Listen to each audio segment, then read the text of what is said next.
सुल्तान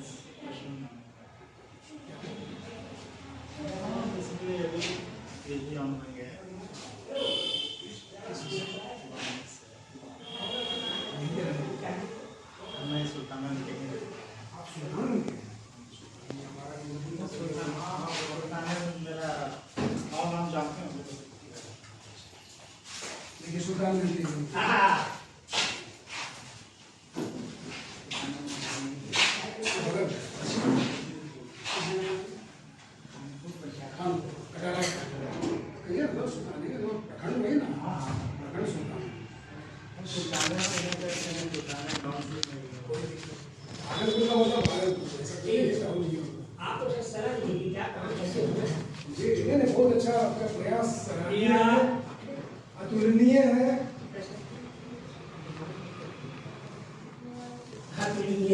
अतुलनीय और सराहनीय, प्रशंसनीय है। ऐसे ही लोगों की समाज को आवश्यकता है। की योजना क्या है? जैसे ये है ना, डायरेक्टर है, इनकी किताब में कितना दम है तो तो हम अच्छा लिखा है, बट क्या लिखा है कौन बताएगा? अपने सर पे चेहरा दिखता है क्या? प्लीज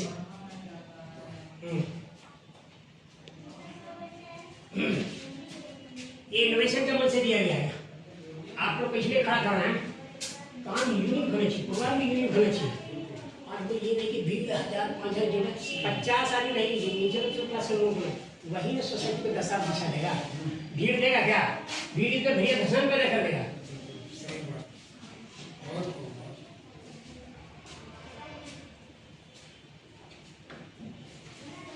अच्छा, आप लोग अपने करके कुछ सलाह लगा दीजिए, क्या आपको सलाह देना है? ऐसे कर लीजिए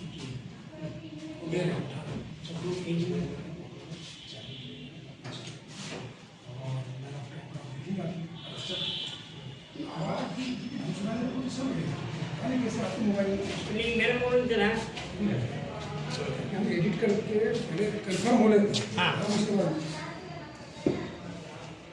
आप लोग को तो मन के पेटेंट बना रहे हैं, बशर्ते की क्वालिटी होनी चाहिए। तो नहीं सर क्वालिटी हो तो कोई पूछेगा? कहाँ पूछेगा लोग?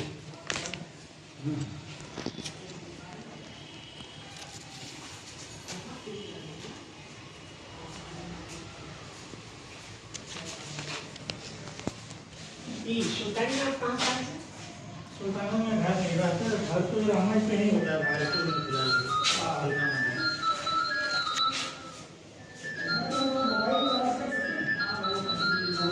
हेलो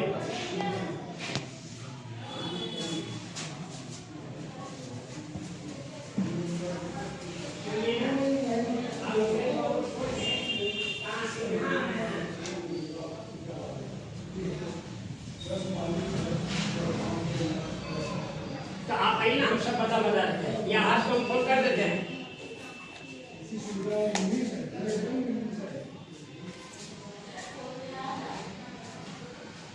सुनिए ना, मेरे पॉकेट तो यहाँ बन रहा, पॉकेट का आपको नहीं लेना, पैकेट यहाँ बन रहा, वहाँ से खाली सामान लेके आना। हाँ, पॉकेट खाला यहाँ बन रहा। हाँ 75 आपको दिक्कत हो तो फोन से बात करवाइए, ठीक है? हेलो ठीक है, फोन करते हैं।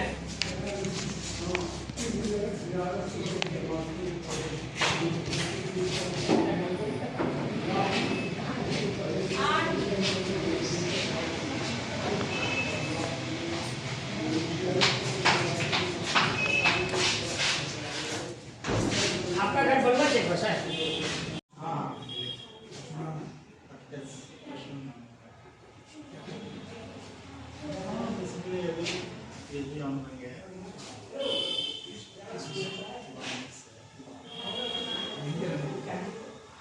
सुल्तान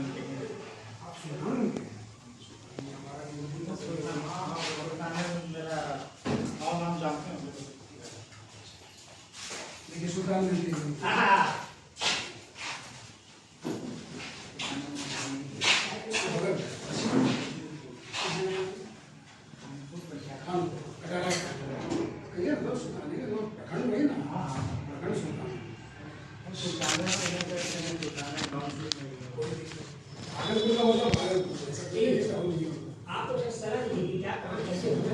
जी नहीं, बहुत अच्छा आपका प्रयास सराहनीय है, अतुलनीय है। ये काम अतुलनीय और सराहनीय, प्रशंसनीय है, और ऐसे ही लोगों की समाज को आवश्यकता है। देखिए ट्रैक्टर की योजना क्या है, जैसे ये है ना, ट्रैक्टर है, इनकी किसान में कितना दम है तो पहले करके इसका ट्रैक्टर तो हम अच्छा लिखा है, बट क्या लिखा है कौन बताएगा। अपने सर पे चेहरा दिखता है क्या प्लीज।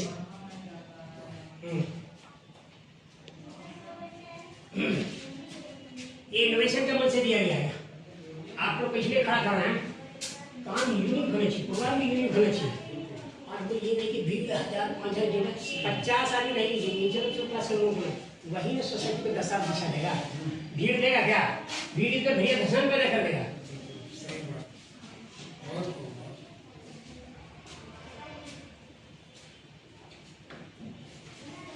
अच्छा आप लोग अपने तरफ से कुछ सलाह निकला दीजिए, क्या क्या आपको सलाह देना है। ऐसे कर लें दो पेज में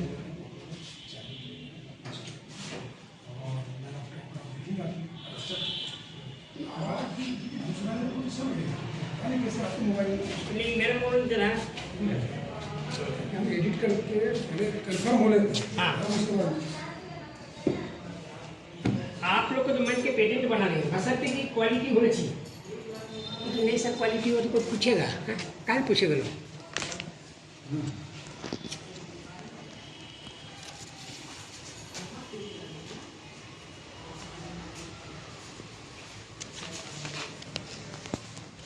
सुल्तान नाम कहाँ का है? सुल्तानों में घर नहीं रहता, घर तो रहमत पे नहीं होता है भागलपुर में।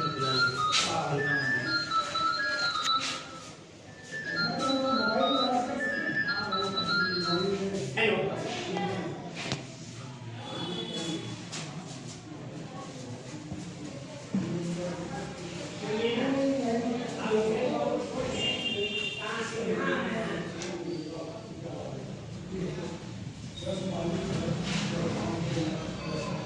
तो आप आइए ना, हम सब बता देते हैं या आज को फोन कर देते हैं। ऐसी सुविधा इंग्लिश है,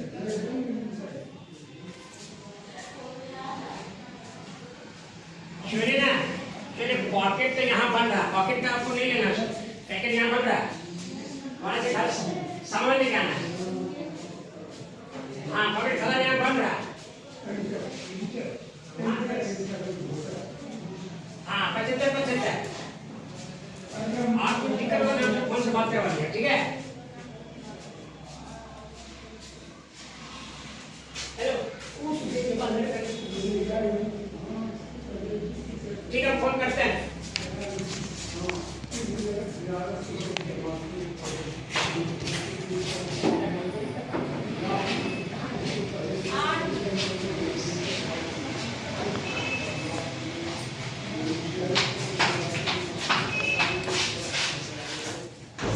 आपका घर बनवा चाहिए बस है। इस उपन्यास का विमोचन होना है, जिसका नाम आप लोग फ्लेक्स में पढ़ रहे हैं, कंप्यूटर डेस्कटॉप एंड लैपटॉप का विमोचन करता है श्री रंजन उपन्यास का। कि आज का ये कार्यक्रम 2 सत्र में होना है। प्रथम सत्र में पुस्तक का लोकार्पण एवं समीक्षा, द्वितीय सत्र में जो हमारा आज का बिंदु है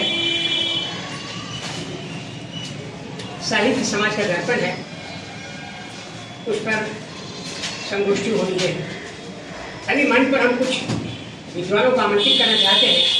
एक विद्वान हमारे यहाँ पधार चुके हैं श्री रंजन जी। अब मैं दूसरे श्री उमाशंकर पंडित को निवेदन करना चाहूँगा कि आप हैं प्रोफेसर डॉक्टर उमाशंकर पंडित, भागलपुर विश्वविद्यालय भूगोल विभाग के प्राध्यापक। दूसरे मैं निवेदन करना चाहूँगा प्रोफेसर डॉक्टर रंजीत यादव को। आप विभाग मिथिला विश्वविद्यालय दरभंगा से अवकाश प्राप्त हैं। आपसे निवेदन है कि आप आएं और मंच पर आसन ग्रहण करें।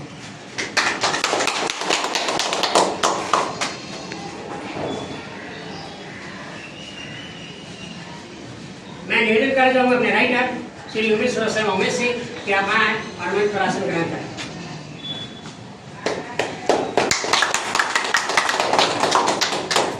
हमारे बीच हिंदी साहित्यकार परिषद के संस्थापक सह अध्यक्ष श्री नारायण प्रसाद निशाकर जी हैं। मैं उनसे ये निवेदन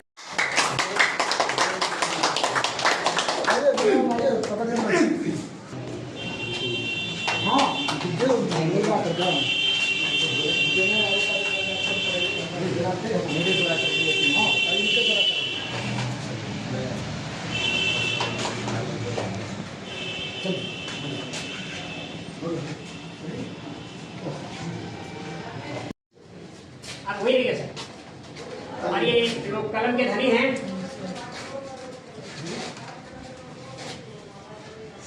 दूसरे हमारे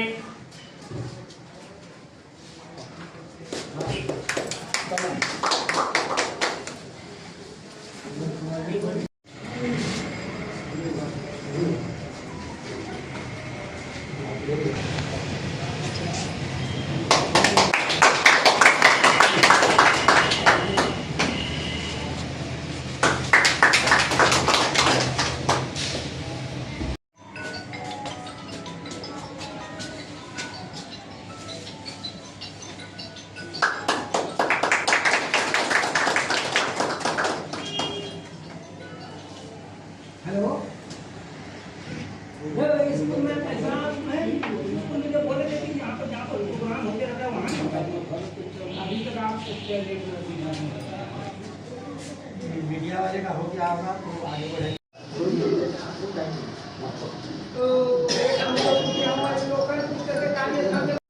उनको बोलना है, मैं सिर्फ किताब पर क्या है मैं उनसे परिचय कराता हूँ। यह इतिहास रहा है कि जितने भी रचनाकार इस धरती पर आए, प्रोफेसर साहब लोग इसका उल्लेख बहुत बढ़िया से किया करते हैं अपने छात्र से। जितनी भी किताबें हैं आज मैंने उसके लिए एक नया कदम उठाया है कि चाहे जो भी रचनाकार हों, सिर्फ रामायण और महाभारत के अलावा किसी भी रचनाकारों ने जीवंत कलाकार का वर्णन किसी किताब में नहीं किया और न ही फोटो प्रति उनकी दी। रामचंद्र जी कैसे थे ये भी गोरखपुर वाले जो किताब छापा उनका वाजिब फोटो नहीं दिया, काल्पनिक फोटो दिया। तो आज ये लेखक महोदय ने जो काम किया है उसमें देखा जाए कि हेलो विनय बाबू कहाँ है? ये आइए बैद्यनाथ बाबू, यही वो बैद्यनाथ प्रसाद है जो इस उपन्यास के जीवंत कलाकार हैं और संपूर्ण उपन्यास में इनके द्वारा जो जो डायलॉग दिए गए हैं समाज सुधारने के लिए सारे डायलॉग इनके हैं। देखिए इनका नाम भी क्या नाम है, आप अपने मुँह से बोलिए। बैद्यनाथ प्रसाद सिंह। बैद्यनाथ प्रसाद सिंह। घर कहाँ है? कटारा। तो देखिएगा जो विद्वान किताब ले जाएंगे आज, मैं तो फिर उनको तो अब नहीं कहूँगा, क्योंकि हमको क्यों कहेंगे, काहे पढ़ेंगे मेरी किताब, मैं उनसे उम्र में छोटा हूँ, इसलिए क्यों कहेंगे कि आपकी किताब मैंने पढ़ा शिवारंजन के।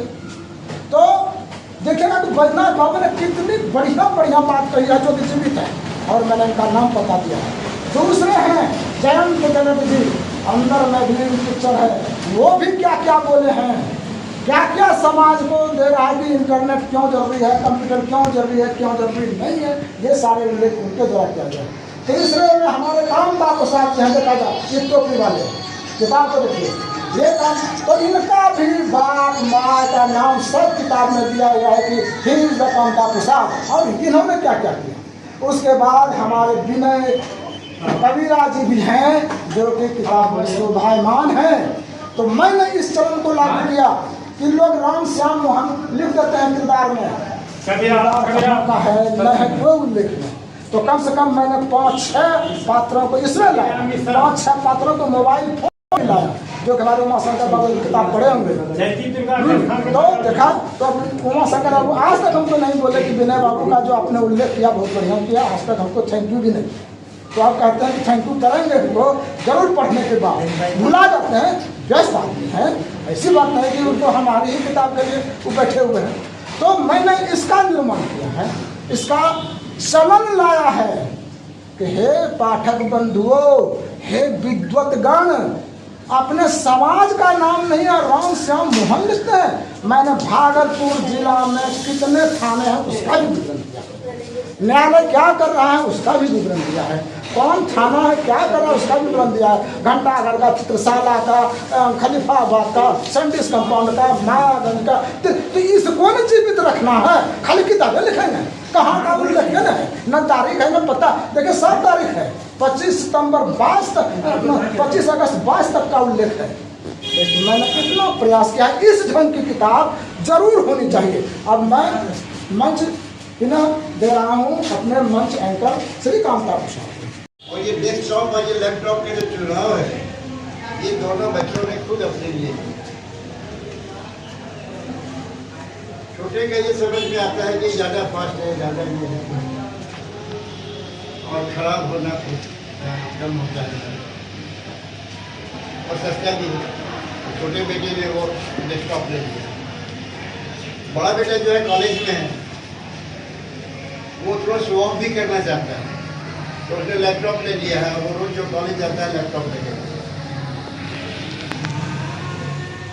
तो जो चरित्र है, इस दृश्य के साथ में ही पति का, पत्नी का, माता पिता का, बेटा बेटी का, ये सब उभर जाता है बिना लेखक की उपस्थिति से।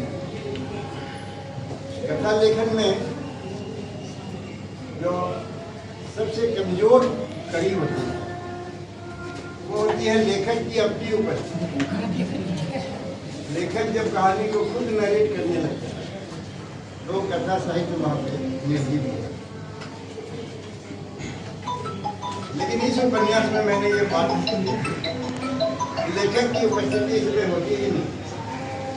जो मानसिकता है पात्रों की, वो उसके बात व्यवहार से, उसके संवाद से वो कहानी खुलती जाती है, और संवादों के माध्यम से ही कहानी विकसित होती है और चरित्र भी विकसित होता जाता है।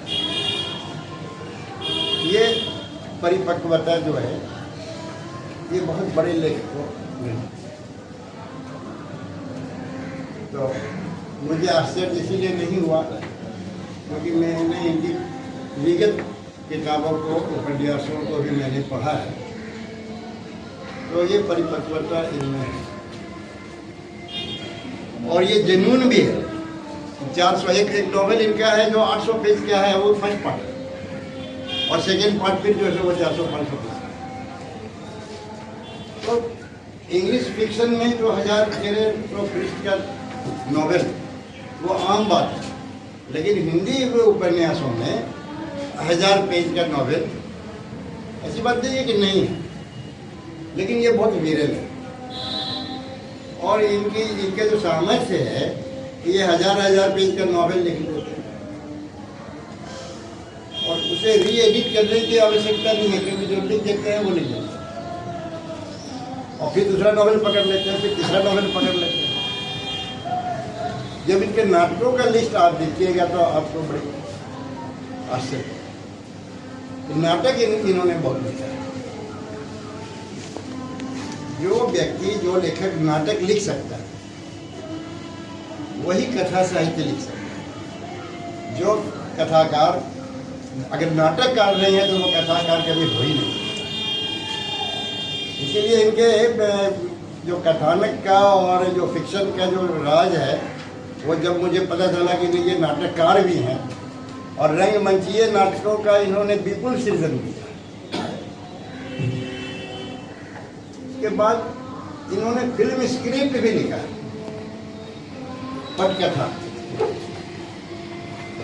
तो ये समूचा कथा साहित्य का ही अलग अलग शिल्प है और सब काम इन्होंने किया है और हम लोगों से इतने छोटे हैं और व्यवसाय में हैं।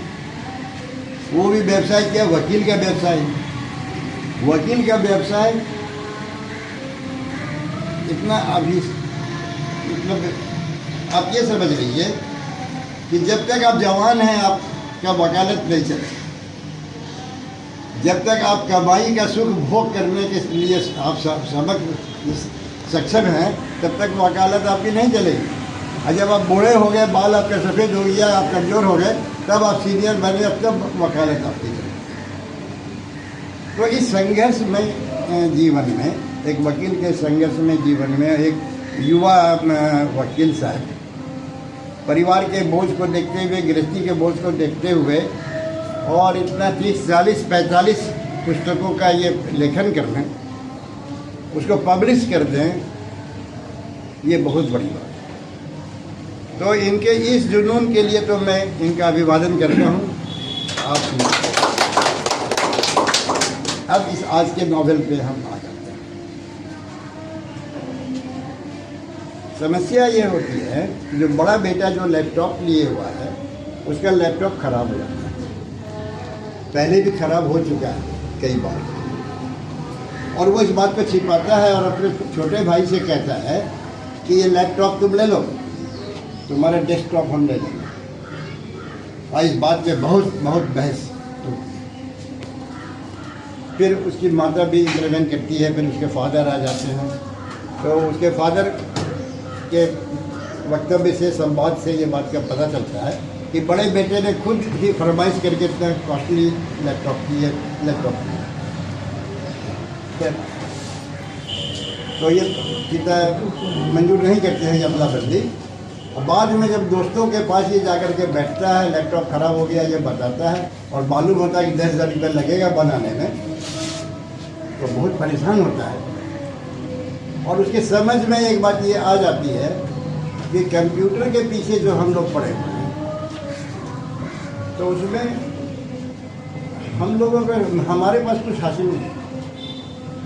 हम लोग तो पहाड़ा नहीं जानते हैं, हम लोग कुछ नोट्स लिखना नहीं जानते हैं, हम लोग जो इतना सब्जेक्ट हम लोग पढ़ रहे हैं, तो किसी भी क्वेश्चन का आंसर हम नहीं जानते हैं। तो सारा ज्ञान तो कंप्यूटर के अंदर में पड़ा हुआ है। जब तक मेरे हाथ में कंप्यूटर है हम ज्ञानी हैं, जब कंप्यूटर हमारे पास नहीं है तो फिर हम अनाड़ी। इस तरीके का डिप्रेशन उसके अंदर में आता है। दोस्तों को वो कहता है कि देखो तुम लोग कंप्यूटर से अब दूर हो जाओ, कंप्यूटर बहुत धोखा देगा, इससे दूर हो जाओ। बातचीत चलती है, बड़ा नेचुरल संवाद चलता है। नेचुरल संवाद चलने के बाद उसके मुँह से निकल जाता है कि ये हमारे माता पिता के घर गार्जियन की गलती है कि उन लोगों ने उचित अनुचित नहीं समझा बातों को, और हम लोगों ने जो डिमांड किया, हम लोगों को मोबाइल मिल गया, हम लोगों को कंप्यूटर मिल गया, लैपटॉप मिल गया, तो इस बात का वहाँ पे बवंडर हो जाता है। दोस्त लोग गुस्सा जाता है कि हमारे माता पिता को गाली दे रहे हो, उनको बेवकूफ़ कह रहे हो। यहीं से इनके उपन्यास का कहानी एक ट्विस्ट लेता है और एक झमेला होता है। वो घर में आग लगाता है, बच्चा लोग जा करके अपने अपने माता पिता के पास में बताता है कि आप लोग मूर्ख बोल रहा है, ये बोल रहा है। और तब वहाँ से जो एक मेलो ड्रामा शुरू होता है। असल में जो कथा साहित्य हम लोग लेखन करते हैं, तो एक ड्रामा होता है और एक मेलो ड्रामा होता है। जब पात्रों के संघर्ष की वजह से जो स्थितियाँ बनती बिगड़ती है, तो वो ड्रामा होगी। और एक जहाँ पे कोई संघर्ष नहीं है पात्रों का आपस में, और खामखा की एक बात पैदा हो गई, किसी के पास में गरीब के घर में एक लॉटरी निकल गया या कहीं अचानक कुछ हो गया, तो उससे मेलो ड्रामा पैदा होता है। तो इन्होंने मेलो ड्रामा पैदा किया है, वह इतना ज़बरदस्त मेलो ड्रामा पैदा किया है कि उस लड़के के पीछे सब लोग भिड़ जाते हैं, ग्रुप हो जाता है, उसमें पुलिस भी आती है, ये भी आती है, और वहाँ से तो फिर कथा का विकास शुरू होता है। ये इतना नेचुरल इन्होंने लिखा है, और संवाद इनका इतना ज़बरदस्त है। और जो इन्होंने कहा कि हम अपने परिचितों का नाम इसमें हमने इसको पात्र बनाया, तो ये बहुत अच्छी बात है कि आपने अपने मित्रों को पात्र बनाया। मेरी एक कहानी है, सलाम मेरे दोस्त, उसमें एक भी पात्र ऐसा नहीं है जो कि मेरा मित्र नहीं, सारा मेरा अपना ही मित्र है। अब उनकी संख्या घट गई है, सब लोग गुजर गए तो कोरोना में। तो चीज़ जो है ना प्रयोग पूर्व में किया जा चुका है। तो अब इस उपन्यास को बिना पढ़े हुए कंप्लीट 420-450 पेज इस उपन्यास के शिल्प पे बातचीत करना, इसके साहित्य पे, भाषा पे बात करना वो अभी उचित नहीं है और संभव नहीं, क्योंकि बिना पढ़े उनकी बात हम कर नहीं सकते हैं। जहाँ तक हमने देखा है, जो समझा है, वो हमने आप लोगों को बताया। और लोकार्पित करने का इन्होंने मुझे ज़बरदस्ती, मैं लोकार्पण वगैरह मैं करता नहीं, बहुत मैं इतना बड़ा राइटर नहीं, लेकिन इन्होंने पकड़ करके हमसे लोकार्पित करवा दिया, सम्मान दिया, उसका मैं आभार व्यक्त करता हूँ। और इस गर्मी में इतने लोग, आप लोग यहाँ पे बैठे हुए हैं पसीना पोंछते हुए, और इतने ध्यान से मेरी बातों को आप लोगों ने सुना, आप लोगों को भी धन्यवाद देता हूँ। और आप शब्द में तमसो माँ ज्योतिर्गमय मृत्यो माँ अमृतम गमय। इसका अर्थ तो साधारण है, सभी कोई जानते हैं। असत्य से सत्य की ओर जाना, अंधकार से प्रकाश की ओर जाना, और क्या कहते हैं कि मृत्यु से अमृत की ओर जाना। और यह मानव जीवन की प्रक्रिया है, यह सब कोई इसी के बीच घूम फिर रहे हैं। और क्या जितने भी आगंतुक सज्जन लोग हैं, सभी को मेरा अभिवादन है, प्रणाम है। मुझे ये मंच मिला है, जितना भी जितना भी आप सीखोगे वो समुद्र के एक बूंद के समान है। आप जितना भी ज्ञान पर, तमाम मनुष्यों ने बहुत सारा ज्ञान अर्जन किया है, समुद्र में ज्ञान के गहरे गोते लगाए हैं, वहाँ से सीपियों को चुरा के लाया है, मोतियों को चुरा के लाया है। उनके सामने मेरा ज्ञान बहुत ही तुच्छ है, छोटा है। कहने का तुच्छ नहीं, छोटा है। और मैं जो भी कहूँगा अपने शब्दों से, हो सकता है हमारे शब्दों में कोई ऐसा उतार चढ़ाव हो, उसके लिए मैं पहले ही क्षमा प्रार्थी हूँ। हमारी भारतीय संस्कृति जो है, आऊँगा किताब के बाद पे भी आऊँगा मैं, हमारी भारतीय संस्कृति जो है बहुत धनी रही है। आज से नहीं, हम पाषाण काल से आज का आधुनिक वैज्ञानिक युग तक का सफर तय किए हैं। ये कोई साधारण बात नहीं है। और हमारी संस्कृति बहुत ही समृद्ध रही है। और इसलिए आज वैज्ञानिक युग में कंप्यूटर, डेस्कटॉप और लैपटॉप जैसी बातों पर किताब लिखी जाना कोई असाधारण बात नहीं है। यह एक लेखक के एक विद्वता का परिचायक है कि उन्होंने इस तथ्य को सोचा, इस पर कुछ लिखने का साहस जुटाया। मैं बातचीत की शुरुआत एक पंचतंत्र के छोटे से कहानी की कौशल का मुझे ज्ञान मिलेगा। लैपटॉप के बारे में जानकारी मिलेगी, डेस्कटॉप के बारे में जानकारी मिलेगी, मोबाइल के बारे में मुझे जानकारी, पर इससे इतर यह किताब एक उपन्यास के रूप में है। और मैं इसे एक नाट्य रूपांतरण में उपन्यास को देखता हूँ। और यह 71 अध्याय में लिखा गया है, और हर एक अध्याय एक एकांकी की तरह है। जब आप पहला अध्याय पढ़ेंगे, उसमें लगेगा कि मैं ही पात्र हूँ, इस कहानी के साथ मैं घूम रहा हूँ। दूसरा अध्याय पढ़ेंगे तो आपको लगेगा दूसरे अध्याय में मैं ही पात्र हूँ, इसके समाज की विषमताएँ हैं और ये तकनीकी की विषमताएँ हैं जहाँ पे हमारा ध्यान नहीं गया है। हमें इस पर अपना ध्यान इंगित करना चाहिए। विद्वान प्रोफेसर साहब ने उस किताब के बारे में जो कुछ भी जिक्र किया, वो सारी बातें उस किताब में है। मैं उस पर मैं ज़्यादा नहीं जाऊँगा, क्योंकि वो सारी बात बता चुके हैं।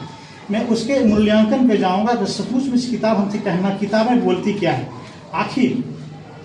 आखिर कुछ तो वजह रहा होगा रचनाकार ने। आपके मन में प्रश्न नहीं उठता है कि रचनाकार को जरूरत क्यों पड़ी उस किताब को लिखने की, क्यों पड़ी? क्या आपको आपके मन में प्रश्न नहीं उठता है? क्या यह सवाल आपको नहीं कौंधता है मन में कि क्यों एक ब्रिटिश इंडिया छोटी सी कंपनी भारत में व्यापार करने आई थी और उसने पूरे भारत पे इतने वर्षों तक राज किया, शासन किया? क्यों आज एक रिलायंस अगर अमेरिका में राज करने से, एक रिलायंस जैसी कंपनी अगर अमेरिका को गुलाम बना ले, क्या ये प्रश्न सोचने का विषय नहीं है? ये हर पाठक का सोचने का विषय है, लेकिन पाठकगण इसका जिम्मेदारी उठाना भूल गए हैं। इसकी जिम्मेदारी हमेशा एक रचनाकार को उठानी पड़ती है। एक रचनाकार अपनी रचना के रूप में एक साहित्यकार होता है, एक कवि होता है, एक फिल्मकार होता है। वो सब कुछ होता है जो आपके जीवन को दिशा दे सके, आपके जीवन का मार्ग प्रशस्त कर सके। एक रचनाकार इतना मूल्यवान होता है। भले ही आज इस संपदा को आज हम लोग भूल चुके हैं, उसका सम्मान करना भूल चुके हैं कि रचनाकार की महत्ता हमारे जीवन में क्या है, वह उसका मूल्यांकन तो हम लोगों को करना चाहिए। इसकी ज़रूरत है हम लोगों को। एक और उदाहरण देना चाहता हूँ मैं। चोरा चोरी non cooperation movement Gandhi ji ने चलाया, चोरा चोरी की घटना हुई, मेरा दिमाग कितना एक्टिव होना चाहिए। चोरा चोरी की घटना हुई 1920 में नॉन कॉपरेशन मूवमेंट चलाया, 1921-22 में चोरा चोरी की घटना होती है। इंग्लैंड से ब्रिटिश क्राउन जो है कि बार बार इंडिया में वायसराय को कहता है कि कुछ करो, इस आंदोलन को रोको। वायसराय इंडिया से मैसेज भेज रहा नहीं, ये आंदोलन नहीं रोका जा सकता है। जैसे ही चोरा चोरी की घटना होती है 1921-22 में, समथिंग डेट मुझे उतना याद नहीं, 1921 में शायद चोरा चोरी की घटना होती है। कई इस वक्त पुलिसकर्मियों के साथ थाने को जला दिया जाता है। गांधी जी तुरंत बोलते हैं कि ये आंदोलन हम वापस ले रहे हैं। तो अंग्रेज कहते हैं नहीं नहीं गांधी जी एक दिन आंदोलन चला लो। गांधी जी बोले अभी एक मिनट भी आंदोलन नहीं चलेगा, क्योंकि वो सरकार के खिलाफ जाना नहीं चाहते थे। अगर एक सरकार के खिलाफ अगर वो चले जाते तो कोई भी आदमी लाठी नहीं खाया, किसी पर कोई चार्ज नहीं गया। असहयोग आंदोलन फिर 1932 में जाकर उन्होंने असहयोग आंदोलन की शुरुआत की थी। कहने का अर्थ यह है, एक इंसान के पास जिंदा दिमाग होना चाहिए, सोचने की क्षमता होनी चाहिए। सिचुएशनल, किस परिस्थितियों में हम क्या फैसला लेते हैं, उस निर्णय का समाज पे, देश पे क्या इम्पैक्ट पड़ता है। एक गांधी, एक विवेकानंद के रूप में एक लेखक सोचता है हमारे समाज पे उसका क्या इम्पैक्ट है। जिंदा दिमाग एक लेखक के पास, एक कवि के पास एक जिंदा दिमाग होता है। उसी जिंदा दिमाग के जरिए कवि समाज में मैसेज देता है कि इस किताब में आखिर लिखा क्या गया, हम कहना क्या चाहते हैं। रचनाकार समाज में मैसेज देता है, हम कहना क्या चाहते हैं। तो ये एक लेखक के सम्मान तमाम इतनी सारी बातें हो रही थी, इतनी सारे हमारे क्या कहते हैं कि मीडिया रिपोर्टर ने इतना रिपोर्टिंग किया कि लेखक को सम्मान नहीं मिलता है, ये लेखक को या रचनाकार को सम्मान नहीं मिलता है। इसकी जिम्मेदारी किसको देना है? हमको देना है, आपको देना है। हमको समझना पड़ेगा, किताबें बोलती है, कंप्यूटर और मोबाइल नहीं बोलता, वो बुद्धू बक्सा है। वो बुद्धू बक्सा आपके माइंड पे कंट्रोल कर लिया है। आप टिकटॉक करने से जीवन नहीं चलता है। आपको अपने दिमाग को खोलना पड़ेगा, आपके अपने दिमाग को जिंदा करना पड़ेगा, किताबों से बात करना पड़ेगा। रचनाकार उस किताब में यही हर एक कहानी के माध्यम से उपन्यास में कहना चाह रहे हैं। एकांकी के रूप में उस उपन्यास में हर एक कहानी में यह कहना चाह रहे हैं, किताबें बोलती है। सिर्फ तकनीकी ज्ञान ही आपका जीवन नहीं बनाएगी, आपको कुछ इतर व्यवहारिक ज्ञान भी सीखना पड़ेगा। और किताब में हर एक अध्याय में इन्होंने ये बताया कि आपको व्यवहारिक ज्ञान की ओर ध्यान आकर्षित करना होगा। मैं उसके पढ़ो और गुण लो, इंद्रासन ग्रंथ में ही तिष्ठ है, अध्ययन करके यूं पालो। प्रगति होगी व्यक्तित्व की, समाज भी प्रतिष्ठित होगा, मानवता में रंग लगेगा रचनाकार का ही संदेश। परिवर्तन कर रहा ग्रंथ है, जीवंत है सभी किरदार, प्रमाणित कर रही पुस्तक विद्यमान है हमार। समिधा बने तुष्ट डाही कहती कृतित्व माही, समाधान इनमें ढूंढो वर्तमान का परिवेश। गुणगान करो इनकी उनकी, ग्रंथन का हो श्री गणेश। यह चंद्र नहीं सूर्य भी गगन का, बहुरंगी रश्मियाँ है इनमें, अज्ञानतम को दूर भगाओ, सारी प्रवृत्तियों को पास बुलाओ। पास बुलाते ग्रंथ यही, ज्ञान बांटते धरा सही। पढ़ना सीखो गुणगान करो, कह रहे आज उमेश, गुणगान करो इनकी उनकी, ग्रंथन का हो श्री गणेश। कार की जय जय बोल, पुस्तक इनकी अनमोल। रचनाकार की जय जय बोल, पुस्तक इनकी अनमोल। शीर्षक पुस्तक का relevant top, computer desktop and laptop. Working speed much, हर घर का शॉप, डिफरेंट हो कीबोर्ड का मोल। रचनाकार की जय जय बोल। CPU UPU का है मैं, मॉनिटर में सीखो सब खेल। माउस से खोलो हर फाइल, कर लो इसका एक बार आजमाइल। पिक्चर देखो खगोली भूगोल, रचनाकार की जय जय बोल। ईमेल का देखो कमाल, बंद बक्सा भरा है माल। स्विच ऑन कर लो काम, कंप्यूटर है इसका नाम। PDF बनाकर रिचार्ज कराकर बढ़ा लो रचना का बहुमोल। रचनाकार की जय जय बोल। तो ये रचनाकार के संबंध में है। 1 सेकेंड और लगेगा इसमें। अब जिनने लिखा पुस्तक अनमोल, रचनाकार की जय जय बोल, जिनने लिखा पुस्तक अनमोल। नाम लिखा लैपटॉप कंप्यूटर, होता इसमें एक मॉनिटर। देखो तरह तरह का खेल, भेजो तुम भी इसमें ईमेल। बंद बक्से में दुनिया गोल, बटन दबाकर दुनिया खोल। पिक्चर देखो गोल मटोल, पिक्चर देखो गोल मटोल, इसमें सारा विश्व का भूगोल। रचनाकार की जय जय बोल। धन्यवाद। जो विद्वान नहीं है, जिनके पास अपनी दशा दिशा नहीं है, वो समाज को दशा और दिशा देने का प्रयास करते हैं। हमारा समाज कहाँ जाएगा? जो पढ़े लिखे नहीं हो, वो पढ़े लिखे को पढ़ाने लग जाते हैं, तो क्या होगा? पढ़े लिखे शिक्षा हमारी क्या होगी? उसकी दुर्दशा क्या होगी? तो एक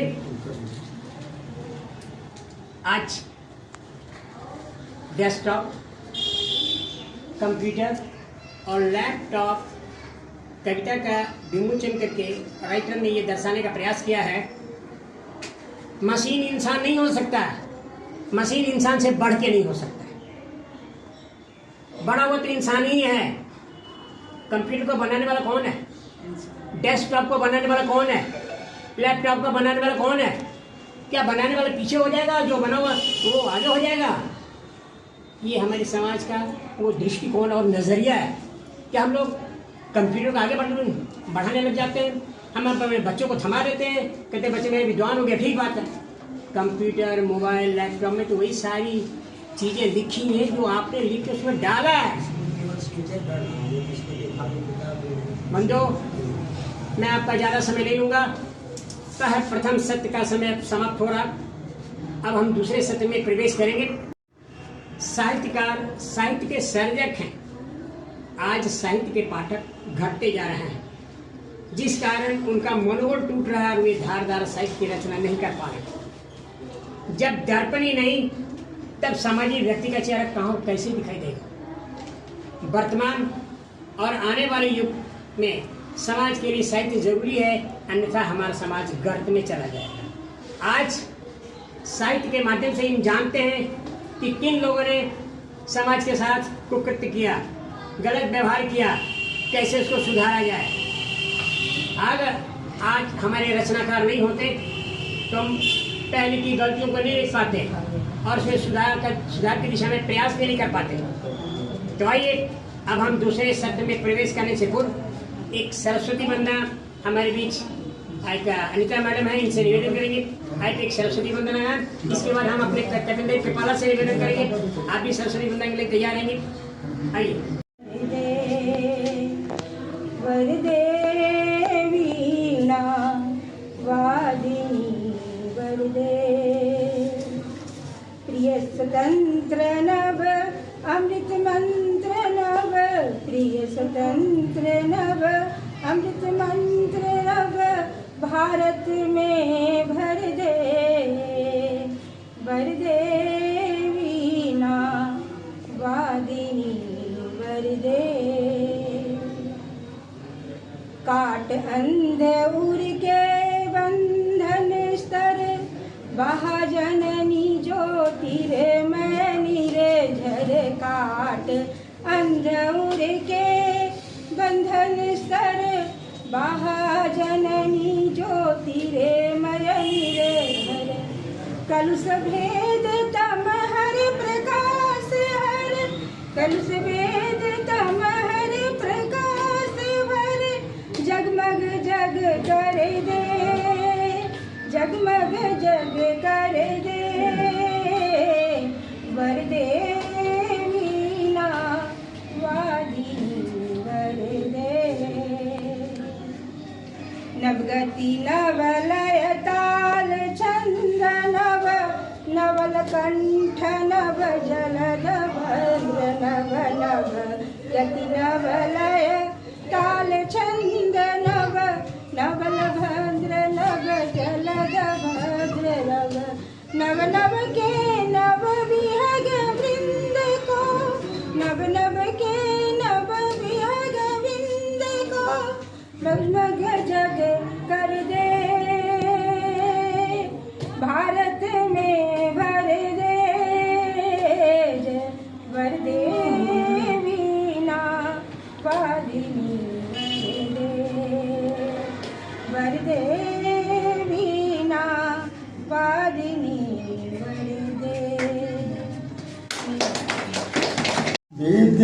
कमल लोचन विश्वरूपे विशालाक्षी विद्या देहि नमस्तुते। गला का प्रॉब्लम है। जय जय मां सरस्वती ज्ञान ध्यान विद्या की देवी सब में गुण भरती। जय जय जय मां सरस्वती। श्वेत पद्म कर पुस्तक साजी वीणा धारिणी हंस विराजी सुर श्रृंगार हार पहने गए हम सब का दुख हरती। जय जय जय मां सरस्वती हम सब तेरी और निहारी हम सब तेरी और निहारी ज्ञान ध्यान को सदा विचार। रख लो लाज हमारी माता रख लो लाज हमारी माता ज्ञान सबको तुम देती। जय जय जय मां सरस्वती मां सरस्वती मां सरस्वती मां सरस्वती। लैपटॉप चुन्ना मुन्ना मुन्नी आओ लैपटॉप से नेह लगाओ। चुन्ना मुन्ना मुन्नी आओ लैपटॉप से नेह लगाओ। घंटों का कम मिनटों में स्कूल कॉलेज बाजारों में लोगों को आश्चर्य होता है बेटा बेटी के study top. Laptop laptop laptop laptop laptop laptop. Laptop से देह लगाया जीवन अपना उन्नत बनाया।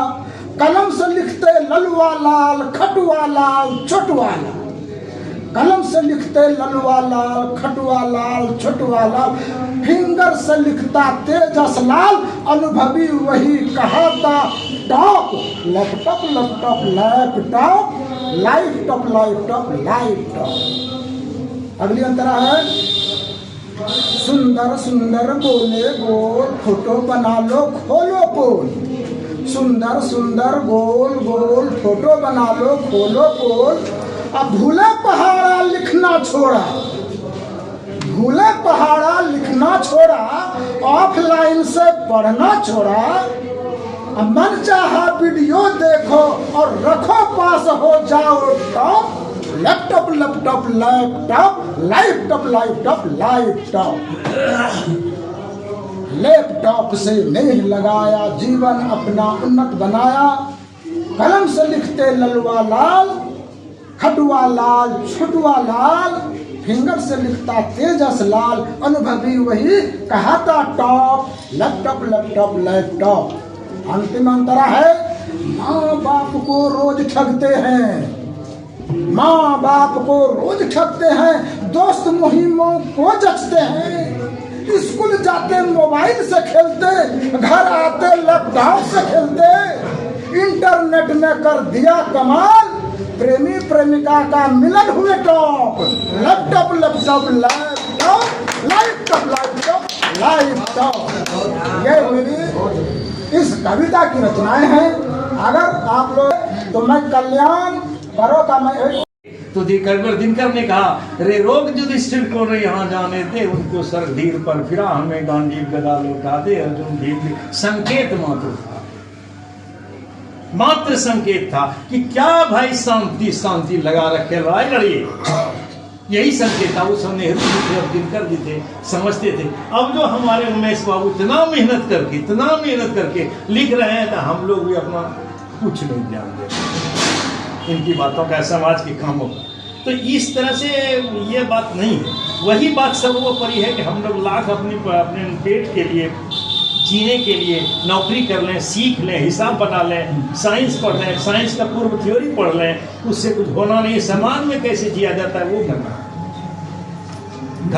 बहुत पहले, जब 40-45 साल हो गया लगभग, तो हमारे शिक्षक जो डीजे कॉलेज में ऑनर्स में पढ़ाया करते थे, वो शिक्षक दरभंगा में गए थे गेस्ट किसी के यहाँ। उसको ये पता चला, उन्होंने कहा कि एक चिट्ठी लाके हमको दी, तो हम कहें कि चिट्ठी तो मैं देख रहा हूँ कि ये हमारे टीचर की चिट्ठी है, उन्हीं का अक्षर है। चिट्ठी दिया कोई प्रैक्टिकल में जो काम होता है वो करने के लिए। तो हम अपने को हम खाली जान गए वो दरभंगा में, मैं अपने को रोक नहीं पाया।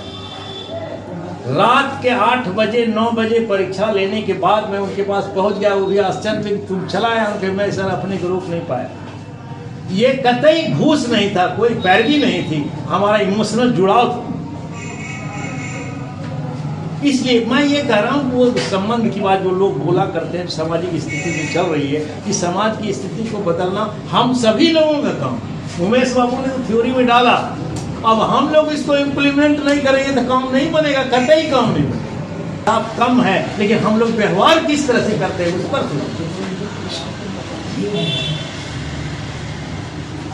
गैस चूल्हा खाना भी बना देता है, गैस चूल्हा आग भी लगा देता है, तो खाना मत बने। लैपटॉप डेस्कटॉप ऐसा कुछ खराब नहीं है, लेकिन हम लोग व्यवहार ही खराब करते हैं, तब तो खराब बन जाए।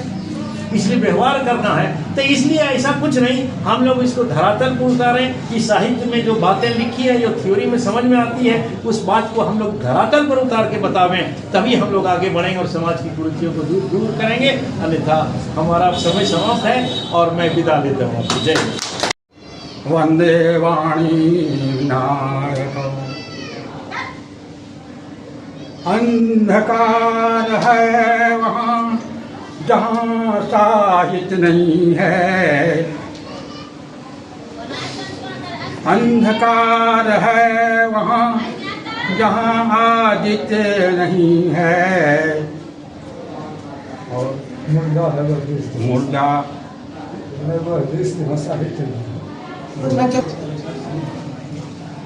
देखिए कुछ है वह देश जहाँ साहित्य नहीं है।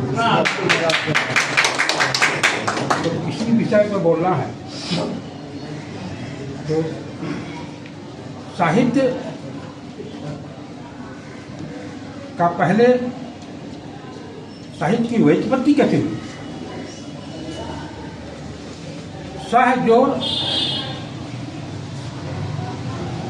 हित बराबर साहित्य। साहित्य का मतलब हुआ हित, भलाई। किसकी भलाई? समाज की भलाई। जहाँ हम पैदा लेते हैं, जहाँ हम बढ़ते हैं, पढ़ते हैं, पलते हैं, उसकी भलाई। साहित्य में क्या होता है? साहित्य विचारों, भावों और अनुभवों का संगम है। आचार्य मम्मट ने साहित्य का प्रयोजन के संदर्भ में कहा है कि साहित्य क्यों लिखा है, साहित्य लिखने का उद्देश्य क्या है। तो उन्होंने पहला उद्देश्य बताया कि यश के लिए साहित्य लिखा जाता है, धन कमाने के लिए साहित्य लिखा जाता है, व्यवहारिक ज्ञान के लिए साहित्य लिखा जाता है,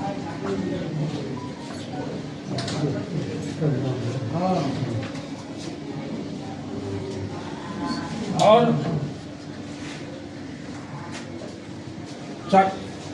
आनंदानुभव के लिए साहित्य लिखा जाता है, और पत्नी सदृश प्रेम पूर्वक समाज को समझाने के लिए लिखा जाता है। ये आचार्य मम्मट का कथन है। साहित्य दो प्रकार, साहित्य के दो भेद हैं। पहला भेद है ज्ञान का साहित्य और दूसरा भेद है शक्ति का साहित्य। ज्ञान का साहित्य में हम पढ़ते हैं इतिहास, भूगोल पढ़ते हैं, जिससे हमें ज्ञान की अभिवृद्धि होती है। दूसरा है शक्ति का साहित्य। ये क्या शक्ति का साहित्य है क्या? तो शक्ति के साहित्य के संदर्भ में आचार्य महावीर प्रसाद द्विवेदी ने लिखा कि तलवार, तीर, तलवार और तोप में वह शक्ति नहीं है जो शक्ति साहित्य में है। तीर, तलवार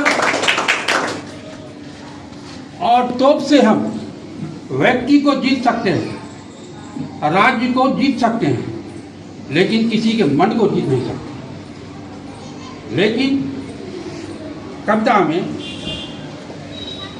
नाटक में, उपन्यास में ये सब जो है ये शक्ति का साहित्य है, और इस साहित्य के पढ़ने से हमें विवेक जगता है, हमें राष्ट्रीय भावना जगती है। तो राष्ट्रीय भावना के संदर्भ में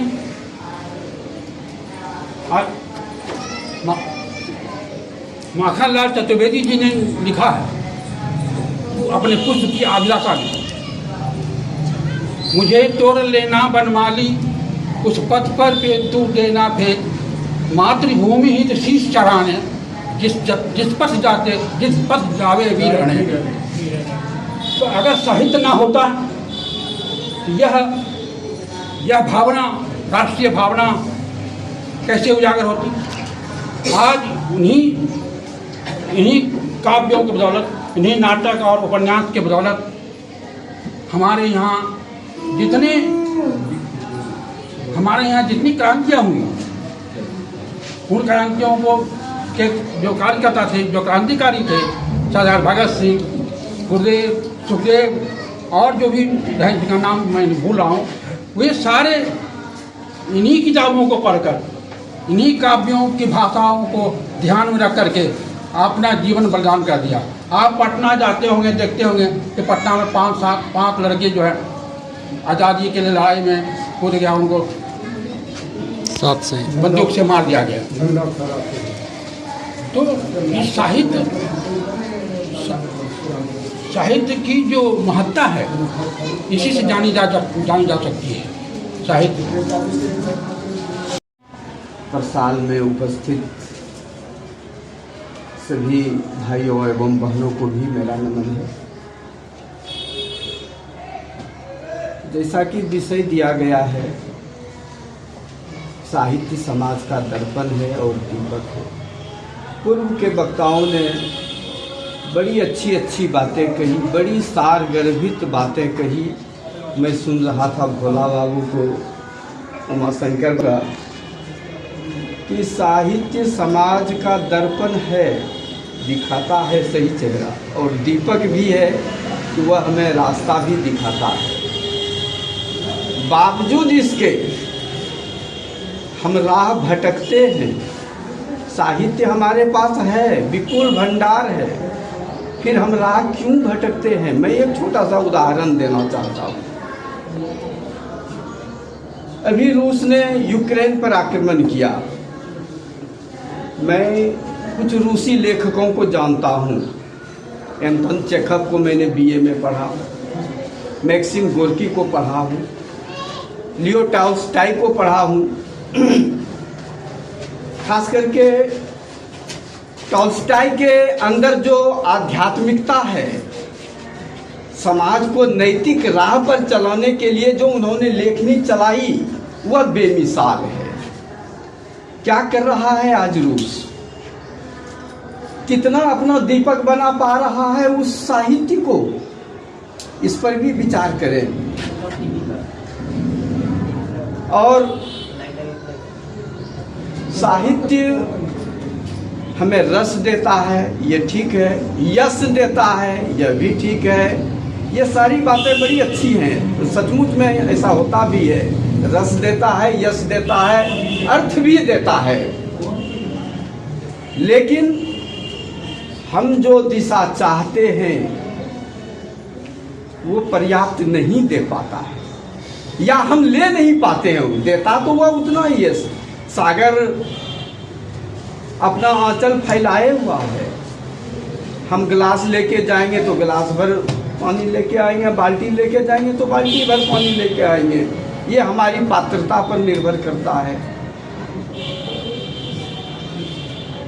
सिंधु घाटी की सभ्यता विश्व की प्राचीनतम सभ्यताओं में एक है। विपुल साहित्य लिखा है उन्होंने, बहुत। आज तक कोई विद्वान पढ़ नहीं पाए हैं उस साहित्य को। वैदिक सभ्यता में आइए,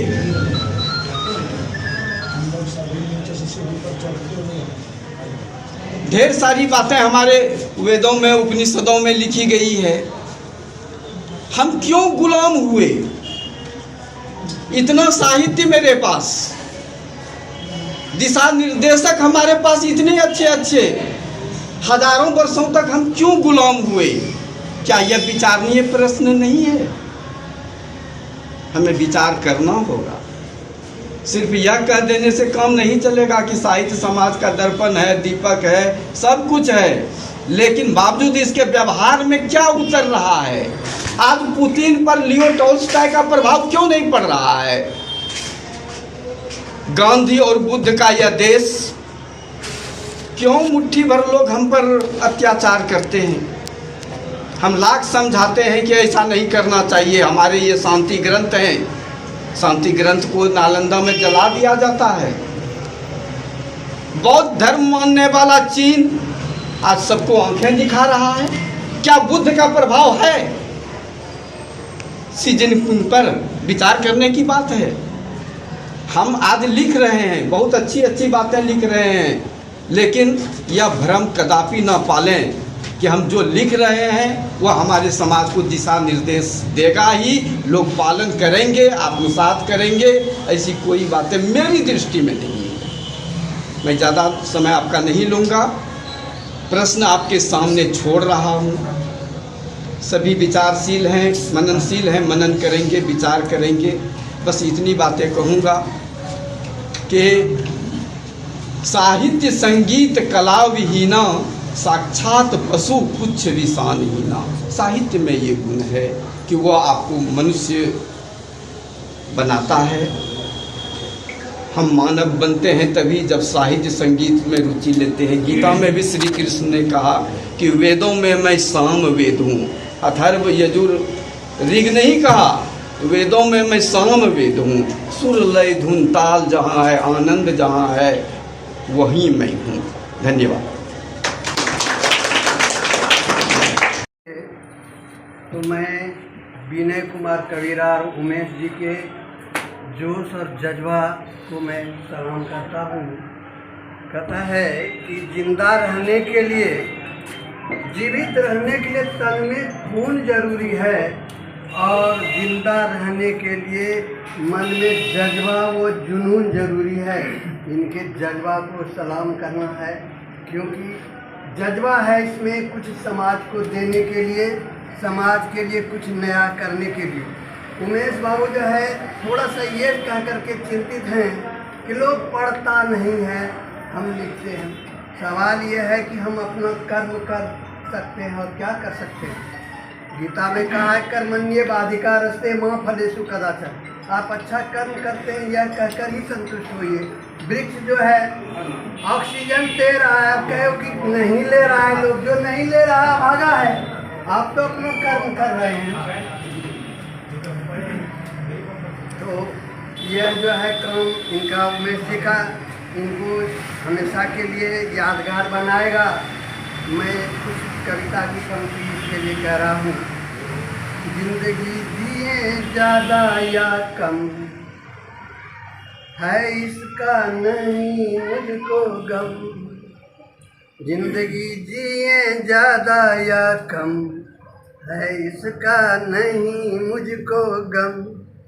मगर जीवन में जोश जज्बा बेशुमार हो, जिंदगी थोड़ी सी ही हो लेकिन यादगार बहुत खूब, बहुत खूब। उनकी थोड़ी सी ही हो लेकिन यादगार हो। क्षण भंगुर इस जीवन में दोस्तों कुछ काम बड़ा करके जाना है। जस फैले चाहूं और जहां में कुछ नाम बड़ा करके जाना है कि अभिभूत ये सारा संसार हो। जिंदगी छोटी सी ही हो लेकिन यादगार हो। जिंदगी छोटी सी ही हो लेकिन यादगार हो। जाने के बाद पता नहीं कब आना है। जाने के बाद पता नहीं कब आना है। अपने संग क्या क्या लेके जाना है। यहाँ छोड़ के क्या क्या जाना है। आज आप लोगों ने मतलब साक्षात उमेश बाबू के सभी रूप को देखा। एक साहित्यकार, गीतकार, नाटककार, निर्देशन, फिल्मकार, सबके रूप को आपने जीवन तरीके से देखा। और बात तो बहुत हो चुकी है। मैं 2-3 पॉइंट पे आज मैं बात करने वाला हूँ। साहित्य बताया जाता है कि जो बड़े बड़े काम तोप और गोले नहीं कर सकते, साहित्य के एक शब्द कर सकते हैं। शायद आप लोगों को यह बात नहीं मालूम होगा कि वर्तमान जो शासक हैं वो साहित्य वालों से इतना डर रहे हैं, इतना डर रहे हैं। और चूंकि उमेश बाबू कानून के अच्छे ज्ञाता में से हैं, पहली बार अंग्रेज सरकार ने 1886 के आसपास बांग्ला नाटक नील दर्पण पर रोक लगाया मंचन करने से, और सोशल ड्रामेटिक एक्ट 1886 बना के बैन लगा दिया कि बिना सरकार के परमिशन के बगैर आप कोई भी इस तरीके का गतिविधि नहीं कर सकते हैं। और दुर्भाग्य है, मैं चाहूँगा कि उमेश बाबू उस पर थोड़ा सा सर्च करें। जहाँ तक मुझे मालूम है कि कांग्रेस सरकार तक वो एक्ट लागू थी। अभी वर्तमान में क्या है ये मुझे पता नहीं। और दूसरी बात, सन 2002 ईस्वी में मुंशी प्रेमचंद की 175वीं जयंती थी। उस जयंती के अवसर पे बहुत हंगामा हुआ। सबसे पहले CBSE कोर्स में जो उपन्यास था निर्मला, उसको हटा दिया गया। राजस्थान बोर्ड से ईदगाह रचना को हटा दिया गया। और उसी वर्ष कर्मभूमि का ये दिल्ली में जंतर मंतर पे दहन किया गया। तो साहित्य बहुत बड़ी शक्ति है। और वर्तमान समय में मैं बता दूं कि साहित्यकार कलाकार एकजुट ना हो। सरकार के पास रेलवे एक्ट में छूट था कि कहीं यदि राष्ट्रीय शांति की भावना से साहित्यिक कलात्मक आयोजन होता है तो ऐसे आयोजन के लिए सरकार रेलवे में है। यह आप सारे लोगों से सुने। सचमुच में साहित्य मन अपने जो अपने में खोता है वही दूसरे को पाता है। जो अपने में मनन करता है वही दूसरे में गमन करता है। तो साहित्य के लिए साधना की आवश्यकता होती है। और उस साधना में हम जितना प्रखर होते हैं, अपने अंतस की ज्योति को हम जितना जगाते हैं, उनकी लेखनी का शब्द, उनका वाक्य, उनका जीवंत जो क्षेत्र होता है वह उतना ही ऊपर होता है। आप प्रेमचंद का और भी जितने भी हमारे पुराने कवि लेखक नाटककार साहित्यकार हुए हैं, यदि उनमें देखेंगे तो उनकी रचनाओं में सौंदर्य का बोध होता है। आप सुमित्रानंदन पंत का यदि कविता को ग्रहण करते हैं, पाते हैं, तो उनमें सौंदर्य है, प्रेम है, लय है, और उसमें जो है अपने जीवन का साक्षात्कार करता है, और वह साक्षात्कार जो है लगता है कि ब्रह्म से हम साक्षात्कार कर रहे हैं। तो जब हम अपने आप की गहराई में जाते हैं तभी हम उस परमात्मा की बनाई हुई शक्ति को, उनके वाटिका के साहित्य को हम ग्रहण कर सकते हैं। तुलसी, सूरदास, जितने भी थे सारे अपने में गए, भीतर गए, तभी उस परमात्मा की लीला का, परमात्मा की शक्ति को अपने में अंगीकार किया, और उनका जो प्रसाद था उसको आप लोगों के बीच परोसा।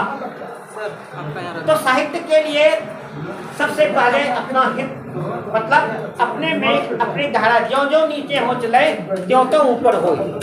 जब तक आप नीचे नहीं जाएंगे तब तक ऊपर नहीं जा सकते हैं।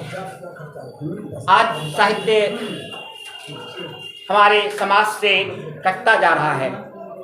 हम उस समय पढ़ते थे धर्मयुग, हम उस समय पढ़ते थे बहुत सारी ऐसी सरिता, बहुत सारी पत्रिकाएं पढ़ते थे। क्या आज वो पत्रिका आपके पास मिल रहा है? ऐसा लग रहा है कि कोई न कोई साजिश चल रहा है कि लोगों को साहित्य से के क्षेत्र से अलग किया जाए, क्योंकि हमारे जो अभी कार्यकर्ता हैं, हमारे जो शिखर पर पहुंचे हुए हैं, सिर्फ यहाँ की बात ही नहीं, समूचे विश्व की यदि बात को देखा जाए